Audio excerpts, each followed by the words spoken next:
गौतम बुद्ध की एक कथा प्रचलित है। दोस्तों, बात उस समय की है जब गौतम बुद्ध काफी प्रसिद्ध हो चुके थे। वे रोज प्रवचन देते, जिन्हें सुनने के लिए काफी लोग पहुंचते थे। प्रवचन सुनने एक लड़का रोज आता था। वह गौतम बुद्ध की सारी बातें बहुत ध्यान से सुनता था।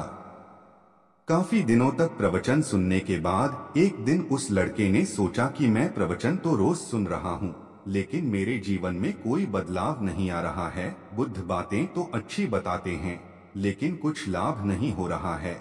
मुझे इस बारे में बुद्ध से बात करनी चाहिए। अगले दिन वह लड़का बुद्ध से बात करने की इच्छा लेकर पहुंच गया। बुद्ध का प्रवचन शुरू हुआ और वे कह रहे थे, व्यक्ति हम पर गुस्सा करता है तो वह हमसे ज्यादा खुद का नुकसान करता है। अगर हम भी दूसरे के गुस्से का जवाब गुस्से से ही देते हैं तो हम खुद का नुकसान कर लेते हैं। बुद्ध की ये बातें सुनते ही वह लड़का खड़ा हो गया और कहने लगा कि तथागत, मैं बहुत दिनों से आपके प्रवचन सुन रहा हूँ, लेकिन मेरे जीवन में तो कोई बदलाव ही नहीं आया है। मुझे तो प्रवचन सुनने से कोई लाभ नहीं हो रहा है। बुद्ध ने अपने प्रवचन बीच में रोके और उस लड़के की बात सुनने लगे। जब वह लड़का चुप हो गया तो बुद्ध ने उससे पूछा कि तू? लड़का बोला कि मैं श्रावस्ती में रहता हूँ।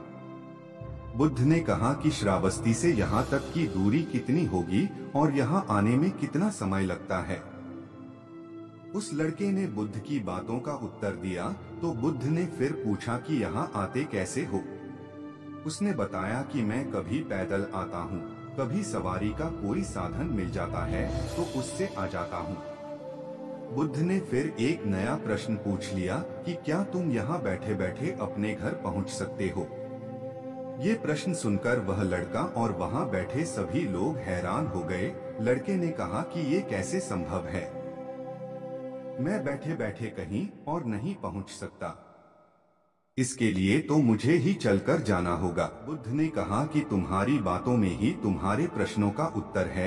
सत्संग सुनने से तब तक कोई लाभ नहीं होगा जब तक कि तुम उन अच्छी बातों को अपने जीवन में उतारते नहीं हो। जब तक तुम अच्छे काम नहीं करोगे, इच्छाओं का त्याग नहीं करोगे, बुराइयों से दूर नहीं रहोगे, तब तक तुम्हारे जीवन में कोई बदलाव नहीं आएगा।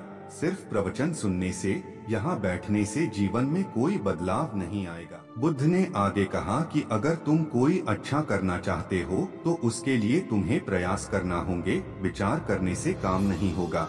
सत्संग में तुम्हें सही गलत बातों की जानकारी मिलती है, लेकिन उन्हें अपने जीवन में किस तरह उतारना है ये तो तुम्हें ही तय करना होगा। तुम्हें प्रयास करने होंगे, तभी जीवन में सुख शांति और सफलता आएगी।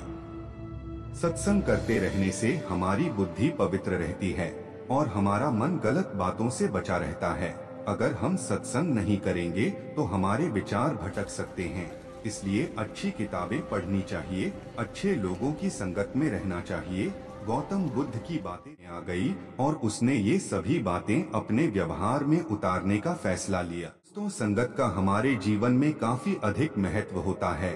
संगत सही रहेगी तो हमारे विचार सही रहेंगे और विचार सही रहेंगे तो कर्म भी सही रहेंगे और जीवन में सुख शांति बनी रहेगी। इसलिए सत्संग करते रहने की और अच्छा साहित्य पढ़ने की सलाह दी जाती है। सत्संग हमारे जीवन पर कैसे असर करता है, दोस्तों इस वीडियो में आपको कोई कमी लगी हो तो कमेंट करके जरूर बताइएगा।